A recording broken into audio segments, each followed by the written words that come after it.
Bueno, es una fecha y un lugar que genera un estado anímico cuando te viene a la cabeza esa fecha, porque es en concreto el mes de octubre del año 90, en un viaje, mi primer viaje a Miami, en la época de la serie de televisión Corrupción en Miami, que tan de moda puso a aquella ciudad y que estaba empezando a ser ya una de las ciudades deseadas para la gente, pues por conocer ese mundo que se contaba en aquella icónica serie que marcó pues que marcó una época, que dicen que fue o que fue la primera serie que empezó a dar mucha importancia a los estilismos de los actores y a la música, de verdad, y a tener un repertorio amplio de música en sus distintos capítulos, ¿no? Y bueno, pues allá en octubre de ese 90 que yo llegué, cuento, para empezar el disco, lo que pasó la primera noche que salí con unos amigos que me sacaron y cómo a partir de ahí empezaron a surgir un millón de historias que hicieron que Miami se convirtiera poco más tarde ya en una ciudad indispensable para los tres hermanos, donde empezamos a tener aventuras que hicieron que Miami se convirtiera también en nuestra segunda casa durante pues casi 30 años. Muy real, muy real. La verdad es que es una... Estas sí son canciones un tanto autobiográficas, ¿no? Que narran hasta donde llega la memoria y hasta donde llega la capacidad de rescatar detalles de aquellos momentos y de aquella primera noche, por ejemplo, sobre todo lo más reseñable. Esto es lo típico de, bueno, y cuenta alguna anécdota de, pues mira, precisamente en esta canción que es la que abre el disco hay muchas anécdotas en una que convierten a la primera noche en una noche llena de sorpresas y de situaciones inesperadas y curiosas y nunca vistas, obviamente, para un chaval que llegaba de León con veintipocos años. Aquella época hacía que tuviéramos pues exactamente 30 y casi 35 años menos. Hace que sientas en cierta manera nostalgia por aquellos años y por aquellos primeros años donde vas descubriendo el mundo y vas descubriendo una nueva vida. Dicen que la nostalgia en cierta medida es beneficiosa, es interesante y es verdad que te agiliza también y te reactiva en muchas partes o en muchos puntos el cerebro.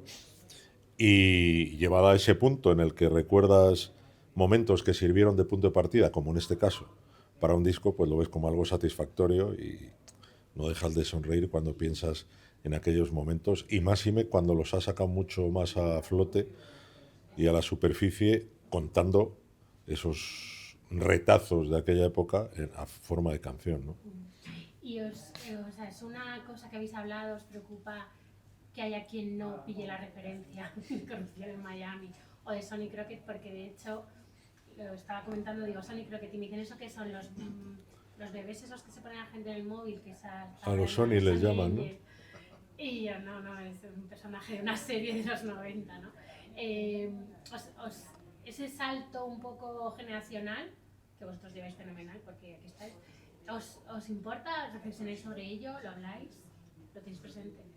Nos damos cuenta de que el salto generacional nos ha acompañado a lo largo de nuestra trayectoria a través de las generaciones de la gente que nos ha escuchado. ¿Por qué? Porque ese salto lo hemos encontrado en los hijos de los que eran nuestros seguidores cuando empezamos, hace prácticamente 30 años, y nos damos cuenta de que hemos ido eh, dando saltos generacionales a fuerza de hacer conciertos y de seguir ahí. Cuando nos encontramos con periodistas, nos encontramos con gente que nos entrevista o en los medios, que dice yo guardo muy buen recuerdo vuestro porque era la música y sigue siendo a lo mejor la música que escucha mi padre o que escuchábamos en casa y que nos transmitió. Y eso hace que cuando lleguemos a conciertos nos encontremos con gente joven que les viene obviamente de lo que escuchaban en casa cuando eran más jóvenes. Bueno, las canciones al final lo que hacen siempre es contextualizar de alguna manera a quien las escucha, ¿no?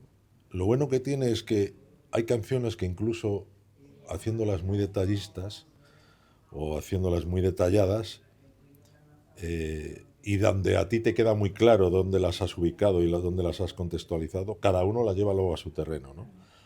Esto quiere decir que lo bonito de esto es que cuando hablas que había una terraza llena, con mucha gente pululando por la terraza, o que aparecía un puertorriqueño con una iguana, cada uno se imagina esa terraza acorde a las terrazas que ha conocido, que ha visualizado en una película o que se imagina, y que nunca va a ser exactamente lo que tú estás contando, porque lo que tú has contado es imposible que alguien lo visualice a no ser que estuviera contigo.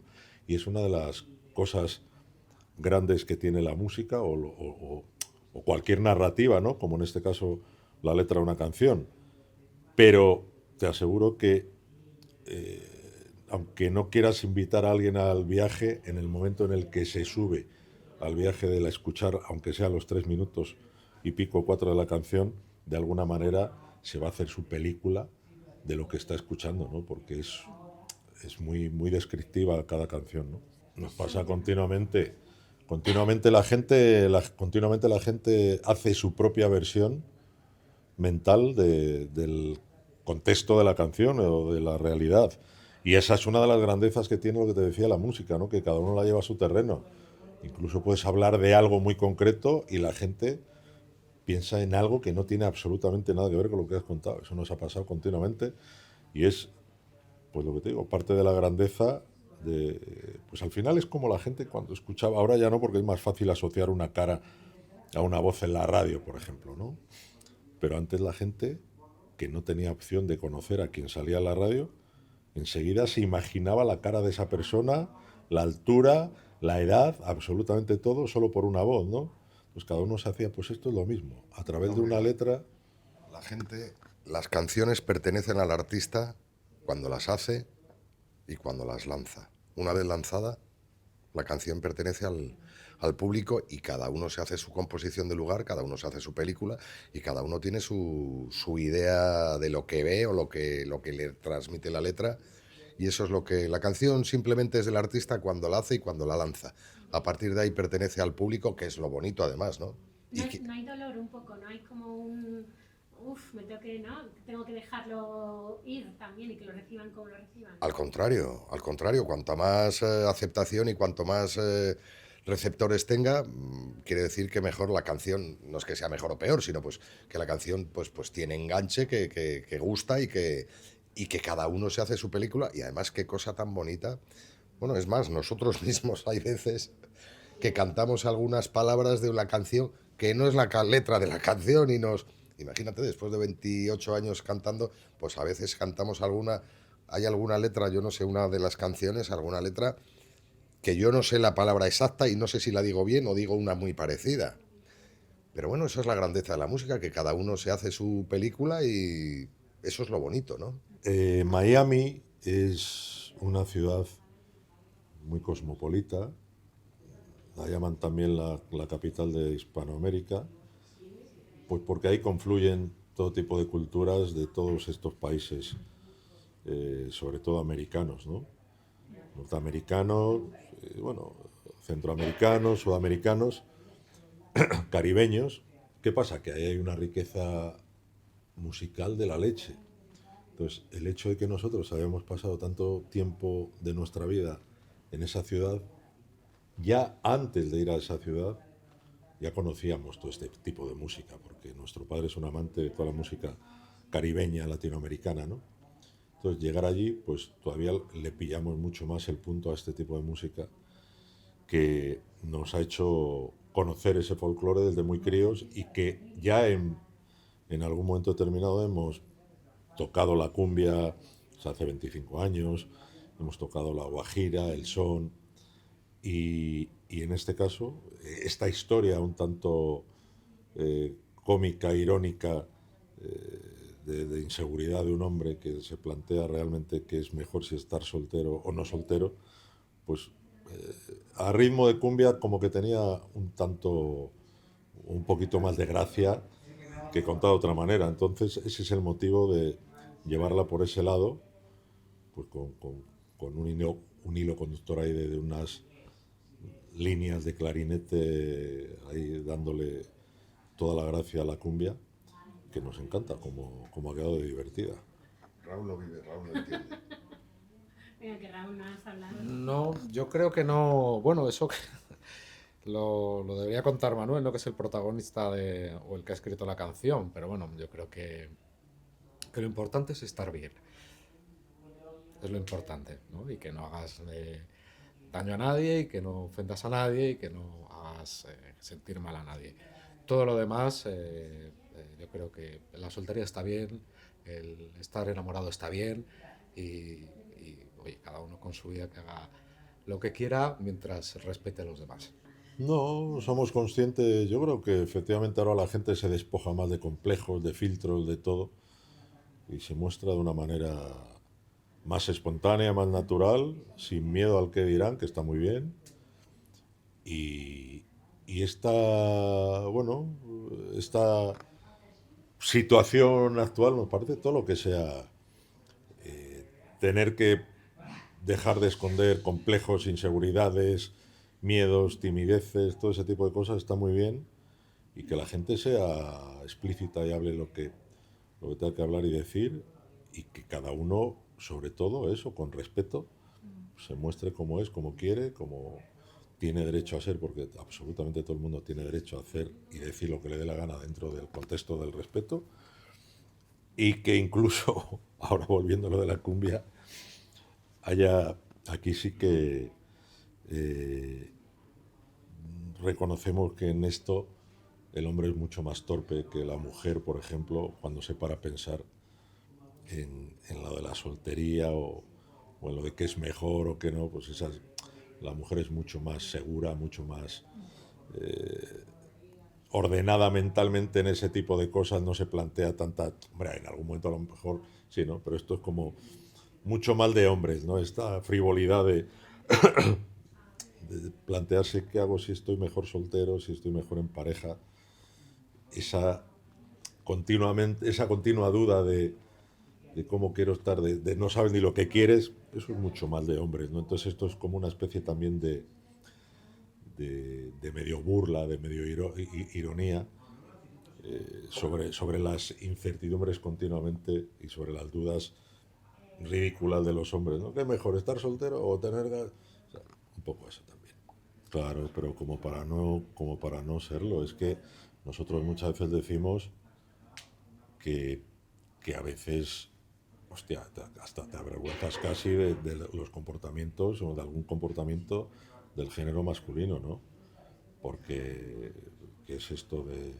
O sea, hay 1 millón de cosas que podríamos hacer una lista infinita de cosas repudiables en el comportamiento humano, ¿no? Pero si hay una muy repudiable en el comportamiento de los hombres es la falta de respeto, primero hacia el prójimo y si es hacia la mujer, pues absolutamente, porque no hay por dónde cogerlo, ¿no? Entonces, la gente con una mente tan enferma como hay algunos, o como el que narramos en la canción, pues merece ser repudiado en todos los sentidos, y todos los que están fuera de lugar en cuanto a comportamiento, ¿no?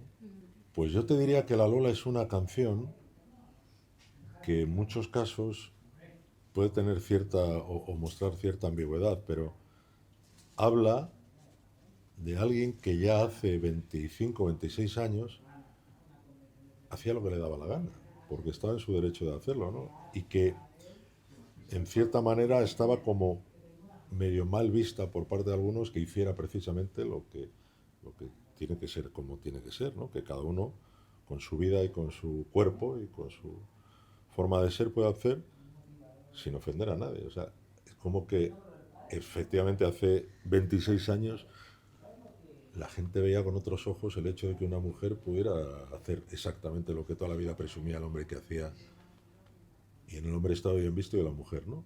Pues habla un poco de eso, ¿no? Y ya hace 26 años. ¿Sabes qué pasa? ¿Sabes qué te digo? ¿Sabes qué te digo? Que como llevamos tanto tiempo, hay mucho de romántico en lo de lanzar un disco y en lo de grabar un disco, en grabar una colección de canciones. Y dentro de este mundo en el que vivimos ahora musical, hay demasiada inmediatez en ciertas cosas y hay gente que dice, venga, de aquí a 15 días voy a lanzar una canción, y se meten una tarde en un estudio con 4 aparatos electrónicos y de repente en una tarde han hecho una canción y está bien, ¿vale? Está muy bien, pero nosotros hemos elegido el método tradicional, que es el que conocemos, que es el de ejercitar la música de verdad, ¿no?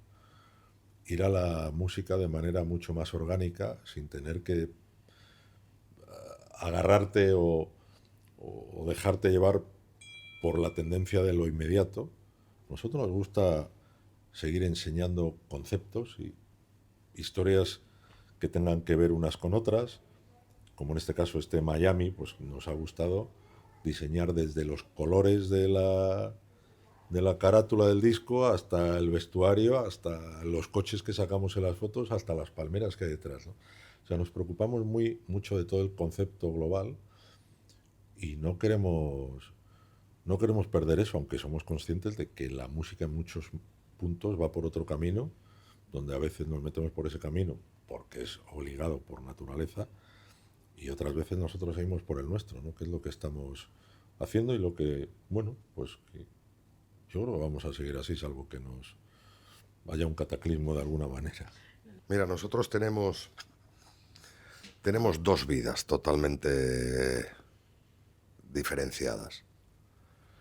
Tenemos indudablemente nuestra vida artística, que hemos tenido la dicha de hacer de uno de nuestros hobbies nuestro medio de vida. Y luego tenemos otra vida, que es nuestra vida privada, en la que tenemos nuestra pareja, hacemos nuestra vida propia, somos muy deportistas, nos encanta. De hecho, pues, la música quizás nos aireamos o nos liberamos un poco pues haciendo deporte.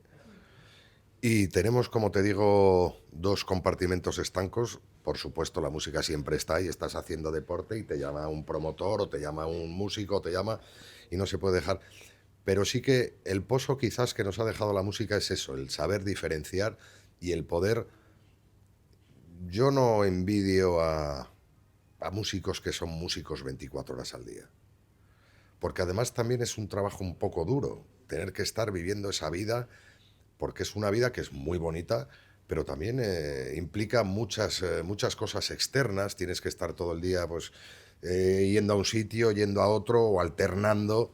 Nosotros somos más ya no somos niños, hemos vivido, como has dicho, hemos vivido bastante, no tanto como dicen las canciones, pero sí que hemos vivido, tenemos nuestra experiencia y lo que nos queda, que somos todavía, nos queda mucho por vivir. Pero en ese sentido, las experiencias ya tenemos bastante, una gran experiencia de vivencias, y lo que queremos ahora es, por supuesto, como te digo, tenemos la dicha de hacer algo que es lo que más nos gusta, que es nuestra vida, que es la música, pero aparte tenemos otra vida que disfrutamos y que nos hace descansar para luego volver a esto y volver otra vez con las mismas ganas y la misma ilusión. Bueno, yo creo que sobre todo cualquier género musical es totalmente respetable y algún tipo de contribución deja, aunque solo sea para el espíritu en un momento determinado. Cuanto al reggaetón, por ejemplo, en concreto que hablas del reggaetón, le pasa como al rock, como al pop o como a la música folclórica del tipo que sea. Hay buena y mala. Hay canciones mejor hechas y peor hechas, pero como en todos los estilos. Sí es cierto que precisamente no es el género que musicalmente sea más rico del mundo. Hasta los propios que lo hacen lo reconocen. Pero si sirve para que en un momento determinado estimule el espíritu, dé alegría a la gente y haga pasar un buen rato, bienvenido sea. En temas musicales casi mejor no tratarlos porque poco hay que tratar, ¿no? Es de todos conocido, sabido, hasta de los propios, como te digo, productores y creadores de este tipo de música, que tiene que ver pues con algo muchísimo, o lo poco que tiene que ver con una música más elaborada. Pero, insisto, como en todos los géneros, hay cosas muy aprovechables y otras absolutamente desaprovechables.